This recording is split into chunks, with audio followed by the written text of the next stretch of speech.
মানবতার মুখোশের আড়ালে অপকর্মে অভিযুক্ত মিল্টন সমাদ্দারের বিরুদ্ধে শিশু বিক্রির তথ্য পেয়েছেন আর বিভিন্ন অপকর্মে তার পৃষ্ঠপোষকদের নাম পরিচয় জেনেছেন গোয়েন্দারা।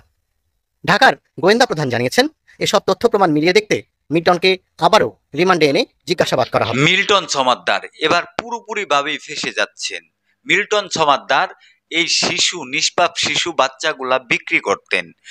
এবার ডিবি হারুন স্যার যে কথাগুলা বলেছে সেই কথাগুলা শুনলে আপনারা অবাক হবেন। আমি আপনাদেরকে ডিবি হারুন স্যারের সেই বক্তব্যটা শোনাবো। অবশ্যই ভিডিওটা আপনাদের শেষ পর্যন্ত দেখতে হবে। মিল্টন সমাদ্দার মুখোশের আড়ালে তিনি এই সমস্ত কাজ করে বেড়াচ্ছিলেন। সম্মানিত ভিউয়ার্স, আমি আপনাদেরকে রিকোয়েস্ট করছি শেষ পর্যন্ত ভিডিওটা দেখবেন এবং ভিডিওটা বেশি বেশি করে শেয়ার করবেন। এই যে ডিবি হারুন স্যার যে কথাগুলো বলেছে, কথাগুলো শুনলে আপনারা অবাক হবেন। এই মিল্টন সমাদ্দার ছোট্ট ছোট্ট বাচ্চাগুলা সে বিক্রি করতেন তার আশ্রমের নিয়ে গিয়ে। চলুন আমরা সম্পূর্ণ আলোচনাটুকু ডিবি হারুন স্যারের মুখ থেকে শুনে আসি।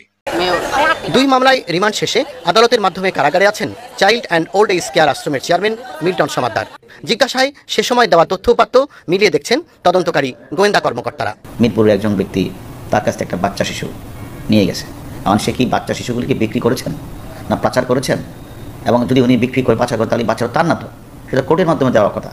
আমরা তাকেও ডাকছি, তার সাথে আমরা কথা বলবো। যে ডাক্তারের সিল এবং সাইনটা নকল করতেন সেই ডাক্তারকে আমরা ডেকেছিলাম, সেও তার সামনাসামনি করেছিলাম, তার সাথে স্বীকার করেছে যে, এবং সে ওই মামলার সাক্ষী। সে বলেছে এই ধরনের সিল সাপোর্ট আমি দিই না। সামাজিক যোগাযোগ মাধ্যমে ভিডিও ছড়িয়ে মিল্টনের অপকর্মের সহযোগিতার অভিযোগে কমপক্ষে 5 জনকে জিজ্ঞাসাবাদ করেছে গোয়েন্দারা। নিশ্চয়ই তার পিছনে যদি কোনো গডফাদার বা কোনো ধরনের পৃষ্ঠপোষক থাকে সেগুলিও আমরা খুঁজে বের করবো। না, আমরা আসলে না, আমরা যাদেরকে পেয়ে তাদের সঙ্গে আমরা খোঁজখবর নিচ্ছি। তার একটা ফাউন্ডেশন আছে 2-3টা, সে ফাউন্ডেশনে আরেকজন ভদ্রলোক উনি সেক্রেটারি করেছেন, সে নিজে প্রেসিডেন্ট। তারা দুজনে ইচ্ছে মতো সিগনেচার করে টাকা তুলছেন, খরচ করছেন। আসলে কোথায় খরচ করছেন তার উত্তর দিতে পারে না। এই সবগুলোই আমরা আমাদের ডিবি মিরপুর বিভাগ তারা তদন্ত করে খুঁজে বের করবে। আর একটা বিষয়ে আমরা তথ্য নিচ্ছি যে সে যে ফেসবুকে এসে তিনি ভাইরাল করার জন্য বলেছেন, টাকা পাওয়ার জন্য বলেছেন কিনা জানি না, সে তখন 900 কথা বললো, এখন বলছে 135। এবং 135 জনের তথ্য আমরা জানতে চেয়েছি, সেটা সে সঠিক উত্তর দিতে পারে না। শুধু মিল্টন সমাদ্দার না, তার সাথে আরও যদি কোনো মিল্টন সমাদ্দার থেকে থাকে, শুধু তাদের উদ্দেশ্য হলো টাকা আর্ন করা, তথাকথিত মানবতা ফিরিওয়ালা সাজা, সেগুলি তারা খুঁজে বের করছে। পাশাপাশি এরকম যদি আরও কোনো তথাকথিত ভুয়া মানবতা ফিরিওয়ালা ঢাকা শহর থেকে থাকে, আমরা তাদের সম্পর্কে খোঁজখবর আমরা নিচ্ছি। মিল্টনের বিরুদ্ধে আসা মাদক ব্যবসার অভিযোগের তথ্য জানতে 9 জনকে মিন্টু রোডের কার্যালয়ে এনে জিজ্ঞাসাবাদ করেছে ডিবি।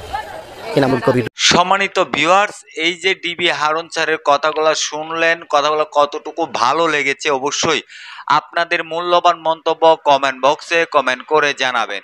ভিডিওটা বেশি বেশি করে শেয়ার করে ছড়িয়ে দিবেন যাতে এই ভিডিওটা সবাই দেখতে পারে। সবাই ভালো থাকবেন, সুস্থ থাকবেন। আসসালামু আলাইকুম।